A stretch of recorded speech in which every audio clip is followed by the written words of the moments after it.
Samuel Basallo is absolutely knocking the cover off the ball. Is it time for him to get to the bigs? And is it time for the O's to deal Tyler ONeal? Hello, everybody. I'm Jon Leiberman. This is Orioles Digest. What I want to do on this Friday is the good and the bad. And we can start with the bad because why wouldn't we? The Birds are 13 and a half games out of first place. They're getting ready for a doubleheader with the Red Sox, who are very much still in the hunt at 6 games out. And the question becomes, where do the Birds go from now? Here's what we're going to cover in our bit of time together today. Headline surfacing that Tyler ONeal should be out of Baltimore at the deadline. Will he have suitors? We're going to talk about that. And Samuel Basallo, when you see what the kid is doing at AAA, it will shock you, it will delight you, and it will have you asking the question, when will this kid be up in the majors, and should he be at the catcher position, or should he be at the first base position? And while I have you, please like, subscribe, do all of the things, because we are with you all season long for the good, the bad, and the ugly, and we're going to start with the bad. Headline: Orioles predicted to cut ties with former Red Sox star amid concern. So what are those concerns? Well, for one, we know, and it's been proven again, that Tyler ONeal is an injury-prone player. So he's back on the IL. He's struggling this year. 2 homers, 76 OPS plus. I want to get to what Zach Howe of Clutch Points wrote today and talk about it. Here's what he wrote of Tyler ONeal. While his 3-year, $49.5 million contract was one of Baltimore's biggest offseason moves, Tyler ONeal's contract looks terrible. He hasn't produced anywhere near enough to justify his big deal, hurting the Orioles both at the plate and in their wallet.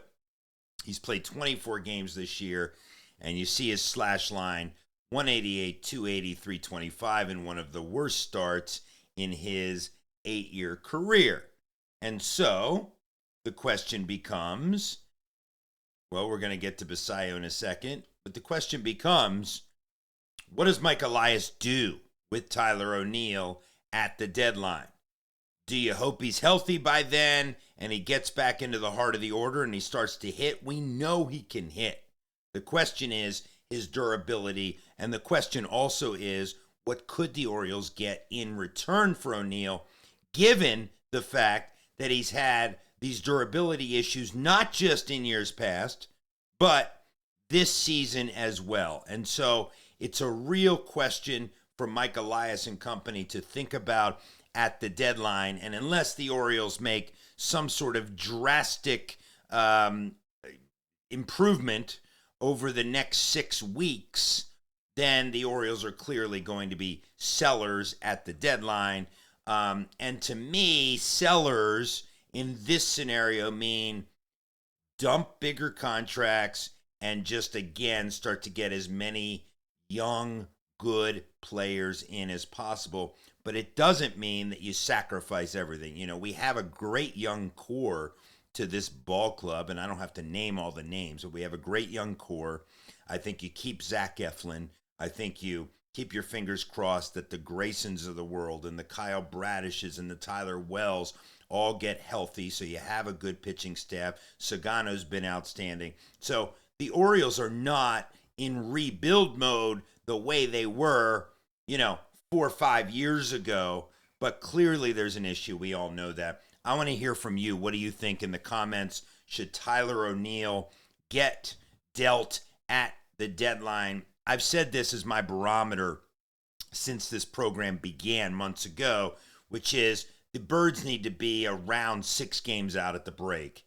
To me, the 6-game out mark is the buy-sell line, right? If you're 6 games out of the division, you have a legitimate shot at sneaking into that wild card. But again, that's a lot of ground for the Birds to make up over the next 6 weeks, let's say. And let's hope it starts today with a sweep of the Boston Red Sox, Tyler ONeal's former team, but we don't know. That's the bad. Why don't we go to a happier subject, which is this guy, Samuel Basallo. This guy is absolutely crushing it at AAA. I got to show you this video from last night. Not this. Let me get you this. Watch this. Watch this swing.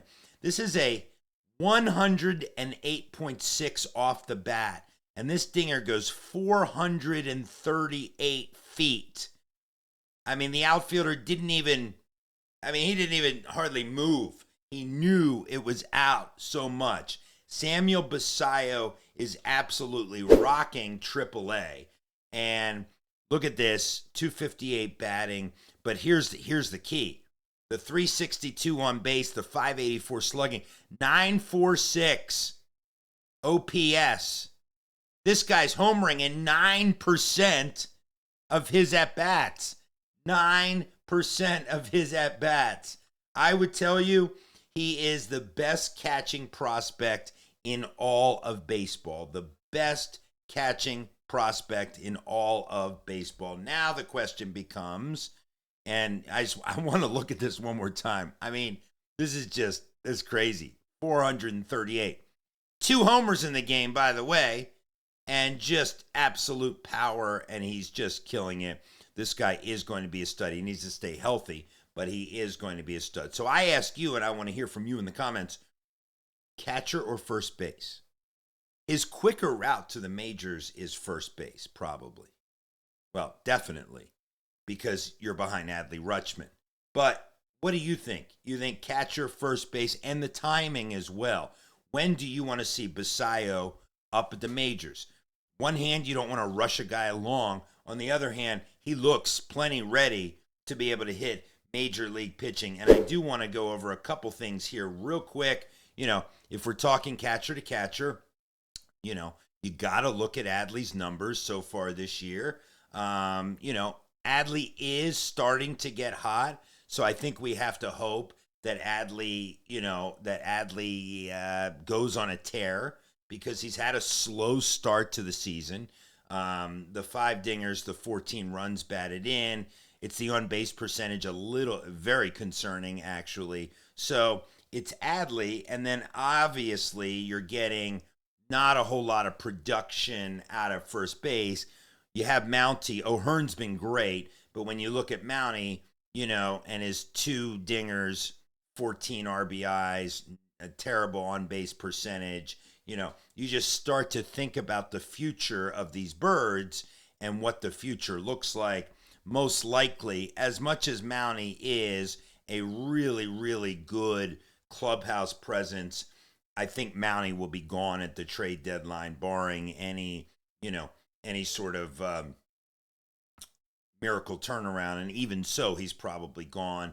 And I do think Mountie can still obviously play Major League Baseball at a high level. He's just not performing here. That also, though, opens the door for Basallo to come up to the majors, and you kind of ease him in, platooning with O'Hearn or what have you. Orioles Digest, I'm Jon Leiberman. Doubleheader coming up today against the Bo Sox.